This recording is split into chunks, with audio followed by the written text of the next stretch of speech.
예, 성도분 안녕하세요. 예, 날씨가 이제 조금씩 더 추워지고 있죠. 이제 11월 우리 첫 안식일입니다. 벌써 2018년 한 해가 거의 이제 끝나가는 그 달이 다가오고 있습니다. 11월, 12월. 벌써 한 해가 다 가는 느낌이 듭니다. 오늘 저는 성장하는 교회라고 하는 제목으로 함께 말씀의 은혜를 나누겠습니다.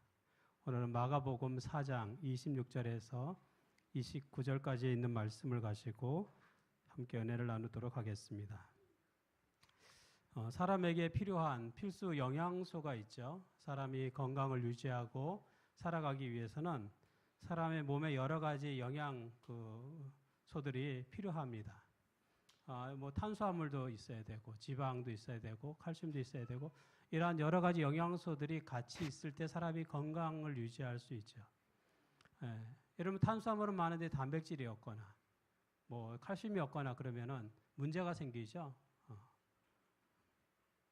이런 모든 것들이 공이 다 필요한 것입니다. 몸에서 일어나는 여러 대사들을 조절하기 위해서 비타민과 무기질이 필요하고 또 살이 되고 피가 되기 위해서는 단백질이 필요하고 또 뼈가 튼튼하게 되려면 이제 칼슘이 있어야 돼요. 그런데 이 농사를 지을 때도 이러한 필요한 영양소들이 있습니다. 생물학자이고 화학자였던 이 리비그라고 하는 사람이 있습니다. 이 리비그라고 하는 사람이 지금으로부터 150년 전에 이 화학 비료에 대한 사용법에 대하여 발견하게 된 사실이 있습니다. 식물이 성장하기 위해서는 4가지의 무기질이 필요하다고 이야기합니다. 이 4가지 무기질이 여기 보면은 질소, 또 석회, 인산, 칼슘 이 4가지 무기질이 다 있어야 뭐가 자라요? 식물이 자랄 수 있다는 거예요. 근데 이 4가지 중에 한 가지라도 부족하면은 식물이 자라지 않는다는 거예요. 예를 들면은 질소가 2배 이상 있고 인산은 부족해요. 없어요. 그러면 식물이 자랄 수가 없다는 거예요. 다른 게 아무리 많아도 이 4가지 중에 한 가지가 부족하면 자라지 못하는 거예요. 그런데 이 부족한 것을 채워주면 식물이 급속히 성장한다는 거예요. 식물이 자라기 위해서는 뭐가 필요해요? 이 4가지가 다 필요한데 한 가지라도 부족하면 안 되는 거예요. 4가지가 충족이 된 부족한 부분을 채워주니까 식물이 급속히 성장한다는 거예요. 이것이 이 리비그가 발견한 사실입니다. 교회 성장, 교회가 성장하는 이 자연적 교회 성장에서도 이 최소치의 요소가 굉장히 중요합니다. 부족한 부분이 채워지지 않으면 성장하지 못한다라고 하는 것이죠. 우리 교회가 지난 3월에 NCD 설문조사를 했습니다. 여러분 여기 옆에 보면 현수막에 자연적 교회 성장이라고 되어 있죠. 이 자연적 교회 성장의 8가지 질적 특성이 있어요. 이 자연적 교회 성장에 관한 설문조사를 하면 이 8가지 교회의 특성들이 드러나게 되어 있습니다. 나타나게 되어 있어요. 그래서 교회가 얼마나 건강한지, 질적으로 얼마나 자라있는지를 보게 되는 그래프로 볼 수가 있어요. 그래서 저희가 그 설문조사를 했는데 우리가 큰 교회든지 작은 교회든지 공인 30명의 이 설문을 받게 됩니다. 100명 있는 교회, 500명 있는 교회, 1000명 있는 교회도 30명의 그 설문조사를 받고 작은 교회도 30명을 받아요. 근데 저희 교회도 거의 한 28명, 사실 거의 저희 교회 대부분이 다 설문을 응했습니다. 그리고 특별히 이 NCD 설문조사는 제가 물어보고 했는데 농아인 교회에서 설문조사한 경우들이 거의 없어요. 거의 들어보질 못했습니다. 그래서 저희 교회가 아마 거의 최초로 하지 않았을까 싶은 생각이 들어요. 그리고 저희가 이게 설문조사 할 때도 농아인 교회이기 때문에 청인과 농인 비율을 어느 정도 맞추려고 노력을 했어요. 그래서 농인 부분이 한 거의 40%, 청인이 한 60% 참여해서 저희가 이 설문조사를 했습니다. 그리고 거의 이 문장을 조금 이해할 수 있는 분들한테는 다 부탁했어요. 농인분들한테도. 그리고 문장을 이해하기 어려운 분들한테는 제가 그 표기가 잘못될 수 있기 때문에 부탁을 하진 않았습니다. 그래서 저희 교회 거의 대부분의 성도님들이 참여해서 여러분들이 표기한 거에 대한 결과가 나온 거예요. 다른 사람이 평가한 게 아니라 여러분들이 직접 우리 교회에 대하여 평가하고 판단하고 느낀 거를 표시하고 그것을 모아서 이번에 설문 결과가 나왔는데 거기에 대해서 저희가 이번에 좀 나누려고 합니다. 먼저 하나님의 말씀 마가복음 4장 26절부터 29절에 있는 말씀을 함께 보겠습니다. 같이 읽어보겠습니다. 시작. 또 이르시되 하나님의 나라는 사람이 씨를 땅에 뿌린과 같으니 그가 밤낮 자고 깨고 하는 중에 씨가 나서 자라되 어떻게 그리 되는지를 알지 못하느니라. 땅이 스스로 열매를 맺되 처음에는 싹이요 다음에는 이삭이요 그 다음에는 이삭에 충실한 곡식이라. 열매가 익으면 곧 낯을 대나니 이는 추수 때가 이르렀음이라. 여기 보게 되면 이게 자연적 교회 성장의 성경적인 원리가 여기 담겨져 있습니다. 자연이라고 하는 것, 이 자연이라고 하는 말 자체가 이렇게 스스로 이렇게 자란다라고 하는 의미가 있죠. 물론 그냥 자라는 건 아니죠. 하나님께서 돌보시고 하나님께서 이 세상 만물을 창조하셨기 때문에 그것이 이렇게 자랄 수 있는 것이죠. 여기 보게 되면 스스로 열매를 맺는다 이렇게 되어 있습니다. 땅이 스스로 열매를 맺는다. 열매라고 하는 것은 농부가 맺게 하는 게 아니에요. 땅이 어떻게 해요? 스스로 맺는 거예요. 자연적으로 맺혀지는 것이죠. 농부가 할 수 있는 일은 씨를 뿌리는 거예요. 씨를 뿌리고 나중에 추수를 하는 것이죠. 그 뿌린 씨가 자라서 열매를 맺게 되는 것은 어떻게 되는 거예요? 스스로 자연적으로 일어나는 일이라고 하는 것이죠. 교회가 성장한다라고 하는 것은 교회 성장의 원리는 이러한 창조의 원리 속에서 발견되는 것입니다. 여기 또 다른 성경절을 보게 되면 이런 말씀이 있습니다. 너희가 어찌 의복을 위하여 염려하느냐? 들의 백합화가 어떻게 자라는가 생각하여 보라. 수고도 아니하고 길쌈도 아니하느니라. 여기 백합화가 있습니다. 여기 백합화 보면 우리가 흔히 보는 백합화하고 좀 다르죠? 이것도 백합이에요. 우리가 보통 보는 백합은 흰색이죠. 하얀색. 근데 요 백합은 이게 중동 지방에서 자라는 백합이에요. 약간 빨간색. 여기 보면 백합화가 어떻게 자라는가 생각하여 뭐하라고? 보라고 했어요. 여기 보라라고 하는 말은 그냥 본다라고 하는 뜻뿐만 아니라 배우다, 관찰하다, 연구하다, 조사하다라고 하는 뜻을 갖고 있습니다. 백합화가 어떻게 자라는지 좀 관찰해 보라는 거예요.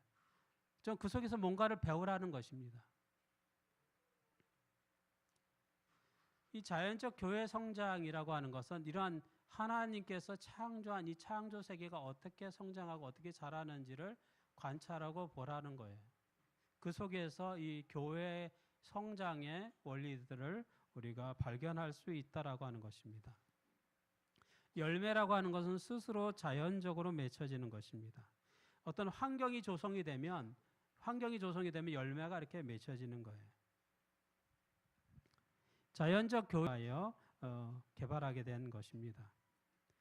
초기에는 32개국 1000개의 교회에서 똑같이 우리처럼 그 교회 30명의 설문조사를 받아서 그 속에서 이 교회가 성장하는 교회의 8가지 원리들을 발견하게 되었습니다.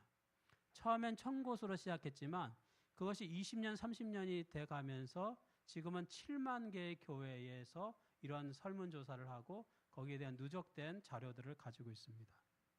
이제 그 7만 개 교회 속에 어느 교회가 포함된 거예요? 그 7만 개 교회 속에 우리 일곱비 농아인 교회가 포함된 것입니다. 7만 개 교회 속에 일곱비 농아인 교회가 설문조사에 응했습니다.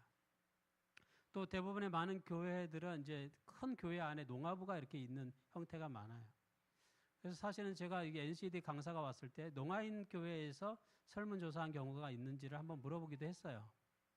근데 대답을 잘 못하는 거 보니까 거의 그런 경우가 없었던 것 같아요. 그래서 우리 농아인 교회에서는 거의 저희 교회가 드물게 정말 특별하게 참여해서 이런 설문조사를 한 것으로 기억이 됩니다. 슈바르츠 박사는 독일 사람이고, 독일 사람은 굉장히 이게 공학 쪽에 발전돼 있는 사람이고, 수학적인 이게 계산을 잘하는 논리적인 사람이죠. 그래서 굉장히 논리적인 접근을 합니다. 그래서 그 속에서 이런 원리들을 발견했는데, 제가 이게 목회자로서 그 원리들을 하나하나 봐도 이 하나하나가 굉장히 중요한, 교회에서 굉장히 중요한 요소들이에요. 여기 보면 8가지가 어느 하나 빼놓을 수 없는 중요한 것들입니다. 지도력이 있어야 되고, 사역, 교회 안에 여러 가지 일들이 이루어지죠. 영성, 영적인 그런 부분을 다루고, 또 조직, 이게 교회가 하나의 체계를 가지고 조직적으로 움직이는 것, 그리고 예배가 굉장히 중요하죠, 교회에서. 또 소그룹, 전체가 이렇게 모이지만 또 작은 단위로 이렇게 모여서 활동하는 것, 굉장히 중요합니다. 또 교회는 전도하는 거 굉장히 중요합니다. 전도를 하고 영혼들에게 복음을 전하는 것. 또 관계, 이 서로 간의 관계가 깨지면은 이게 연합할 수가 없어요. 그런 성도들의 관계, 이런 것이 중요합니다. 이 8가지 이 중요한 요소들을 이렇게 설문조사를 통하여, 이렇게 연구를 통하여 교회가 성장하고 자라려면 이런 것들이 필요하구나라고 하는 것을 그가 발견을 했습니다. 그런데 자연적 교회 성장은 이러한 8가지가 그냥 지도력, 그냥 사역이 아니라 여기에 앞에 추가되는 말이 있어요. 여러분 저기 현수막에 보면 이 말 앞에 추가되는 말들이 있죠? 이것이 중요한 거예요. 이것이 중요합니다. 그 앞에 추가되는 말이 뭐예요? 그냥 지도력이 아니라 사역자를 세우는 지도력. 그냥 목사님 혼자 다 이끄는 것이 아니라 목사님처럼 교회를 섬기고 같이 협력할 수 있는 교회 리더들을 세우는 그러한 지도력이 필요하다는 것입니다. 그 다음에 사역도 그냥 사역이 아니라 은사 중심적 사역.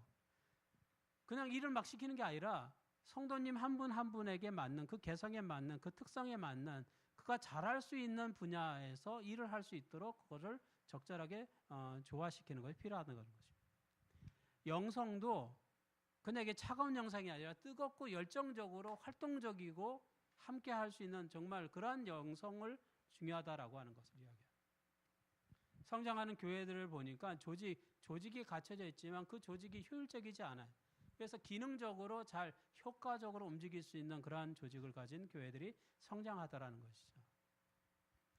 예배에서 예배를 드릴 때도 아주 영적인, 영감적인 예배가 있는 교회들이 성장하더라는 거예요. 소그룹도 그냥 이렇게 조그맣게 구역반처럼 모여진 것뿐만 아니라 그 소그룹 속에서 서로를 위하여 기도하고 서로의 문제를 해결하고 함께 하나님께 의지하고 하는 그런 전인적인 소그룹, 함께 치유가 일어날 수 있는 그런 소그룹이 있는 교회들이 성장하더라는 거예요. 전도도 그냥 무조건 전도, 예수천당 불신지옥 이렇게 막 무대포로서 전도하는 게 아니라 정말 그 사람들에게 필요한 것들이 무엇인지를 교회가 고민하고 생각하고 그 지역에 어떤 요소들이 필요한지를 고민해서 그 사람들에게 맞는 그러한 전도를 하는 교회들이 성장하더라는 거예요. 관계도 마찬가지입니다. 그냥 이렇게 맺어진 관계가 아니라 그 속에 사랑이 넘치는 그런 끈끈한 그러한 관계를 가진 교회들이 성장하더라는 거예요. 그래서 교회의 자연적 교회 성장은 이러한 8가지의 원리들이 효율적으로 발휘되는 교회들이 성장하고, 교회 설문조사를 했을 때 이 8가지 중에 조금 부족한 부분이 있어요. 그래서 교회는 그 부족한 부분을 어떻게 보완할 것인지를 계속 노력하고 연구해서 그걸 개발할 때 교회가 급속히 성장하는 것들을 보게 된다는 거예요. 아까 우리가 농사 지을 때 4가지가 다 필요하다 그랬죠. 한 가지가 부족하면 그 부족한 만큼 성장이 안 되는 거예요. 근데 그 부족한 것들을 채워주면 교회가 더 자라날 수 있게 된다라고 하는 것이죠.